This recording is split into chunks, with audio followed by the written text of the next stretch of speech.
Hey all, welcome to காரியல் vlogs.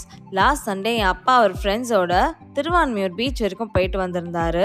So போயிட்டு வரும்போது பார்த்தீங்கன்னா எறா, நண்டு, அப்புறம் மீன்லாம் வாங்கிட்டு வந்திருந்தாரு. இதெல்லாம் வச்சு என் அம்மா ஒரு சூப்பரான சண்டே லஞ்ச் மெனு ப்ரிப்பேர் பண்ணியிருந்தாங்க. அதை தான் இந்த வீடியோவில் பார்க்க போகிறீங்க. ஸோ எங்கள் வீட்டு சண்டே லஞ்ச் மெனு பார்க்கலாமா?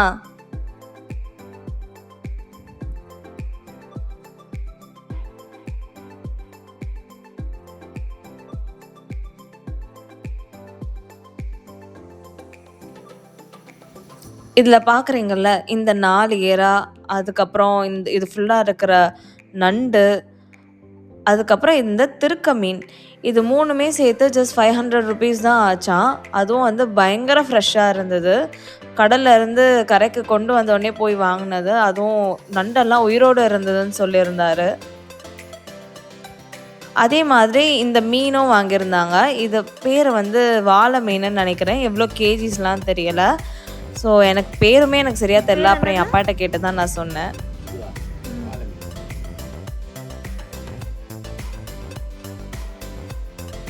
யூசுவலாவே மீன்லாம் வாங்குனா இந்த மாதிரி அப்பா, அம்மா டெர்ரஸ்ல தான் உட்காந்து சேர்ந்து கிளீன் பண்ணுவாங்க. ஸோ அவங்க கிளீன் பண்ற வரைக்கும் நானும் ஷீரோவும் ஆஸ் யூசுவல் வெயிட் பண்ணிட்டு இருந்தோம்.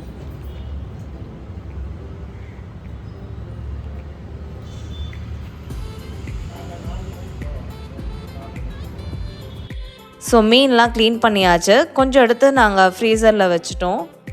இதில் பார்த்தீங்கன்னா கொஞ்சம் வந்து மீன் குழம்புக்கும், அதுக்கப்புறம் வந்து கொஞ்சம் மீன் பார்த்தீங்கன்னா பொரிக்கிறதுக்கும் எடுத்து வச்சுருந்தாங்க. நண்டை பார்த்தீங்கன்னா இந்த மாதிரி மசாலாலாம் போட்டு கிரேவிக்காக மேரினேட் பண்ணி வச்சுட்டாங்க. இதோட ரெசிபி நான் நெக்ஸ்ட் வீடியோவில் ஆட் பண்ணுறேன். ஸோ ஃபர்ஸ்ட்டு பார்த்தீங்கன்னா மீன் குழம்பு தான் செஞ்சுருந்தாங்க. அதுக்கு முதல்ல சட்டியில் உங்களுக்கு தேவையான அளவுக்கு எண்ணெய் விட்டுடலாம். இதில் பார்த்தீங்கன்னா 1/2 ஸ்பூன் அளவுக்கு வெந்தயம். வெந்தயம் நல்லா பொரிஞ்ச உடனே ஒரு 10லேருந்து 15 பூண்டு, அதுக்கப்புறம் 3 வெங்காயம், நல்லா பொடுசாக அரிஞ்ச 3 வெங்காயம் ஆட் பண்ணிக்கிறோம்.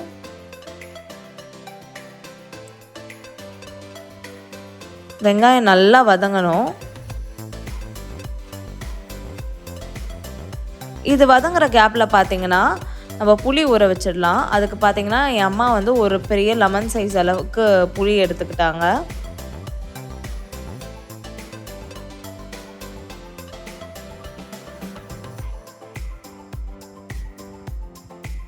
இதில் பார்த்தீங்கன்னா வெங்காயம் வதங்கின உடனே ஒரு 3 தக்காளி ஆட் பண்ணிக்கலாம்.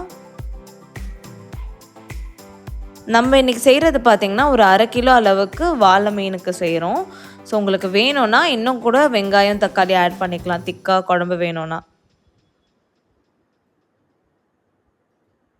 தக்காளி வந்து நல்லா வதங்கணும். அதனால் இப்போ கொஞ்சம் கல் உப்பு ஆட் பண்ணிக்கிறோம்.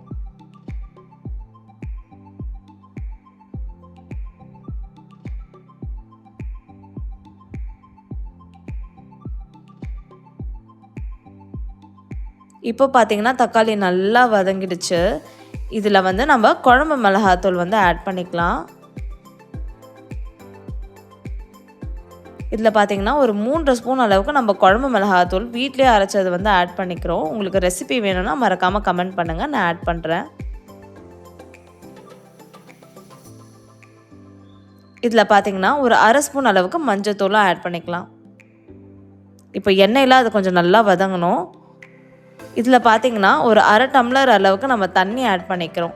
ஏன்னா வந்து இதில் நம்ம மசாலா வந்து அப்படியே எண்ணெயில் இருந்ததுன்னா வந்து கரிஞ்சிரும். ஸோ அதனால் வந்து தண்ணி ஊற்றி எண்ணெய் பொரிஞ்ச வர அளவுக்கு நம்ம வதக்கிக்கலாம். இப்போ பார்த்தீங்கன்னா நல்லா எண்ணெய்லாம் வந்து மிதந்து வந்துருச்சு. இதில் நம்ம கரைச்சி வச்சுருக்கோம் இல்லையா புளி, அதை ஆட் பண்ணிக்கலாம். இந்த டைமில் உங்களுக்கு குழம்புக்கு எவ்வளோ தண்ணி வேணுமோ அந்த அளவுக்கு தண்ணி ஊற்றிட்டு உப்பும் நீங்கள் செக் பண்ணிக்கலாம்.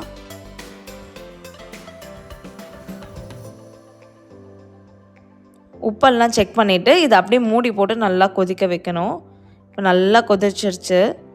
இப்போ தான் இம்பார்ட்டண்டான மேட்டர், நம்ம வந்து மாங்காய் ஆட் பண்ண போகிறோம். மீன் குழம்புக்கு மாங்காய் போட்டால் பயங்கர டேஸ்ட்டாக இருக்கும். ஸோ அதனால் நாங்கள் வந்து நிறைய மாங்காய் போட்டுக்கிட்டோம். இந்த டைமில் பார்த்தீங்கன்னா நீங்கள் பச்சை மிளகா கூட ஆட் பண்ணிக்கலாம், அதுவுமே சூப்பராக இருக்கும். இந்த மாதிரி எண்ணெய் பிரிஞ்சு நல்லா வந்து குழம்பு கொதிக்கணும். இதில் பார்த்திங்கன்னா நம்ம ஒரு 1/2 கிலோ அளவுக்கு வாளை மீன் எடுத்து வச்சுருக்கோம். இதில் பார்த்திங்கன்னா மோஸ்ட்டாக தலையும் வாலும் தான் இருக்கும். இதில் வந்து நம்ம மீன்லாம் ஆட் பண்ணிக்கலாம்.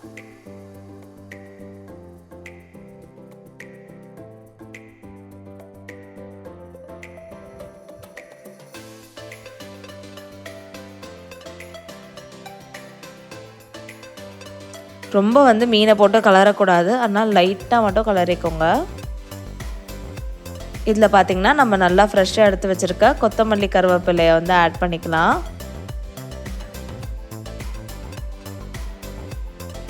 இப்போ ஒரு மூடி போட்டு நம்ம அப்படியே குழம்பு கொதிக்க வச்சிடலாம். ஒரு 10-15 நிமிஷத்துக்குள்ளலாம் வந்து குழம்பு நல்லா கொதிச்சிடும்.